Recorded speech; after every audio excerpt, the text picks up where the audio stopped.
Hey folks, Dave with Small Batch Cigar. Today we're taking a look at the Crook of the Crown from Stolen Thrones, the 5th year anniversary Corona edition. It's got a gorgeous cap on it. This is a Mexican wrapper and a closed foot. It does make me wonder the humidity levels at the foot and the head because science. Testing the foot, 64%. All right, all right, all right. And the head, I would assume, is about the same, considering it's a closed wrapper. Let's find out, though. Whew, I was wrong. Assumptions smashed.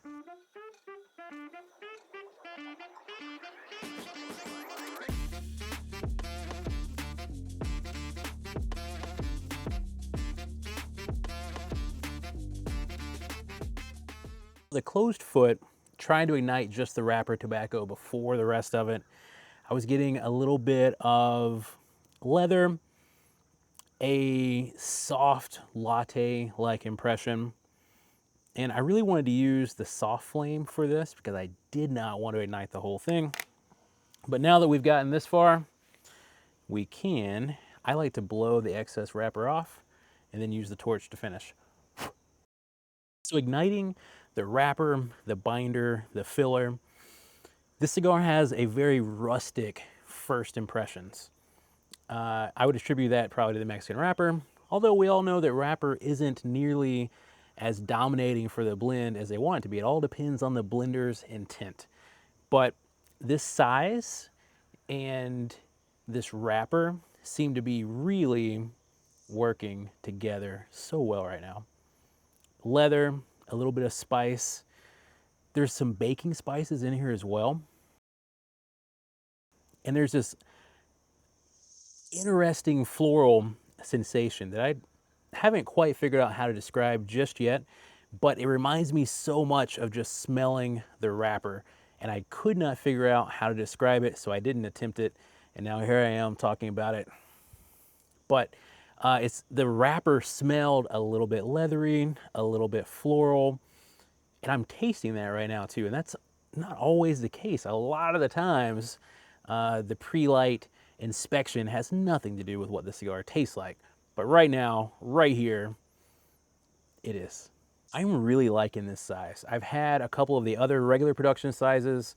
None of them hit like the Corona for me today. And this is my very first time with the Corona, but the intensity of flavor, the body, the strength, everything is working perfectly well in this Corona. And unfortunately, I just saw that we are sold out. But if you find these in the wild, you definitely have to do yourself a favor and try them. I'm getting some spices right now that for some reason I'm associating with Cheerwine soda. It also tastes a little bit of some of the Dr. Pepper flavors. This cigar's thrown me for a loop because it has so many baking spices and then pepper, a little bit of leather. There's so much going on that I cannot quite focus on what I want to focus on and figure out what's happening here. Yeah, the sweetness on this cigar, it's good. It's very good.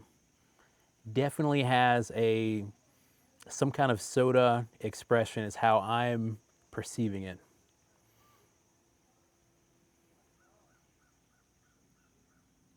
Yeah, like a little bit of Dr. Pepper in a cigar. And no, I'm not pairing this with Dr. Pepper. I just have plain old sparkling water, which works for me in this cigar. I would like to pair this cigar with a lot of other things though. I'm not sure what I would suggest just yet. We will dive into that a little bit further after I have more time with it. But it's not often that you get a fuller, stronger, higher octane experience that you really enjoy with just plain old sparkling water. Normally that's reserved for the gentler expressions in cigars. Let's take a look at the composition. Okay, so this has a Mexican San Andreas Maduro wrapper, an Indonesian binder with Nicaraguan fillers, and this is a 6x46 Corona produced by Noel Rojas. And I'll never forget the first time that I met Noel Rojas. I was exclaiming how much I loved the Ezra Zion All My Exes. That was my first introduction to his blending prowess, and I was gushing over it. One of my favorite cigars of all time. And he was like, yeah, you know, I didn't really like it as much as the Maduro. Of course, myself, the Maduro for me, it didn't hit right. It's like when you're expecting water and you get Sprite. Even if you prefer Sprite, your expectations just kind of get in the way. So, Ezra Zion, All My Exes, I loved it. That was my first introduction to Noel Rojas. But I'm excited to see he's making these, and he also makes exceptional cigars for himself too. Great dude. Dropping the ash. Just more of the same. A lot of times when we drop the ash, we get a totally different experience for a little while. Nothing changed here. And sometimes I prefer that. I love complex cigars. I love dynamic cigars. But the way this one's tasting, I think I would be disappointed in anything but more of the same right now. Yeah, this is like a rustic soda. Lee Marsh, guys. Lee Marsh. A fellow Virginian. Pretty awesome. He's been making cigars apparently for 5 years now, this anniversary. And we've wanted to bring him in at small batch for a long time, but we finally got him a couple of months ago, maybe 2 or 3 months ago. And beyond excited, beyond excited. If you haven't tried the Yorktown Fleet, solid cigar with a Sumatra wrapper, probably one of the most unique Sumatra expressions I can think of at the top of my head. And this one, man, I wish I would have tried this one before we sold out, because I would have grabbed more myself as well. But also to tell you about it, because this cigar, the Crook of the Crown, it's a really good cigar. But this is exceptional. This is an exceptional blend. This cigar stands on business, as the cool kids say. All facts, no printer. Look at the smoke pouring off this guy. Wow. Wow. So satisfying when a cigar produces so much smoke, production. I don't know why. I don't know why. I would say this cigar follows in the traditional Mexican San Andres blending habits, for lack of a better word. It leans into the rustic nature, the sweet and spicy nature, but I've never tasted anything quite like this from a San Andres wrapper. I can't recommend this cigar enough now that we now that we're sold out. But check back in a couple of days. I think we're getting a little bit more in, but it is a limited edition. So after so long, once they're gone, they're just gone. But yeah, this is a very unique expression. I think it does follow the same patterns that a lot of Mexican San Andres blends do, but yeah, this is artistry right here. All right, if you hate that, you might hate this. I don't know. Ted Lasso? Who hates Ted Lasso? Nobody. And the retrohale is nice and gentle comparatively, especially with all the different spices going on. It's not punishing whatsoever. Really, in this, after dropping the first ash, no punishment. Early on, the initial retrohales did have a lot more heat to them. Okay, dropping the second ash so that I don't end up wearing it.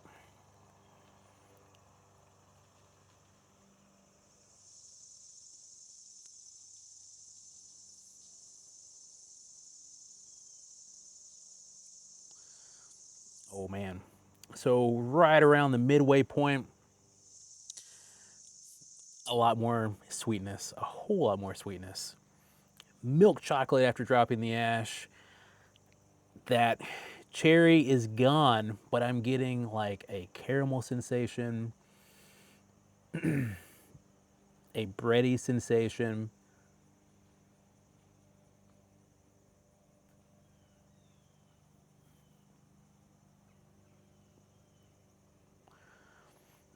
a more rustic leather at this point, and I don't a figgy sensation. Side note, I've been eating a lot of figs. We've got some neighbor friends across the way. They've got a fig tree the size of this umbrella over my head right now. It's huge, huge, and it's planted in the ground in Central Virginia. Amazing.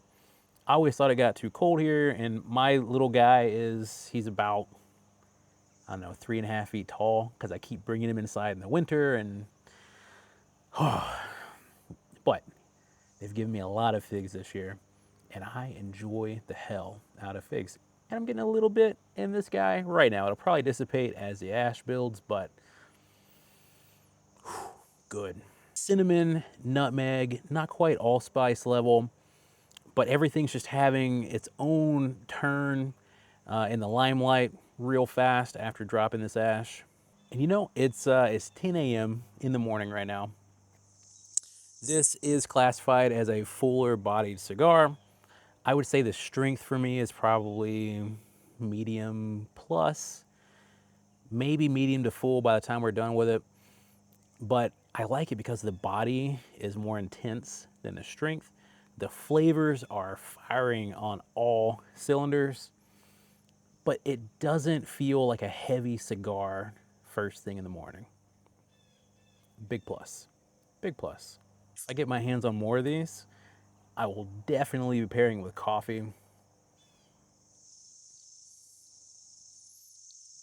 And I also want to try it with some of these winter stouts and porters and fest beers and everything coming out. I have a feeling a fest beer in this might go pretty dang well. And I also want to try it with rye. I'm curious if matching the spiciness with the spiciness will bring out some more sweetness from this cigar. And I mean, I really should try it with some like room temperature Dr. Pepper. See if comparing notes also brings out something different in this cigar. We don't always have to contrast. I also think this would go just beautifully with Coke Zero. Coke Zero. All right, guys, I'm going to finish the rest of the cigar in solitude and edit this video up. I hope you have an amazing Saturday. If you haven't yet, check out our interview with Lee Marsh of Stolen Throne. I'm going to link it below. Awesome dude. Can't wait to meet him soon. He's only like 2 hours away. Have an awesome day.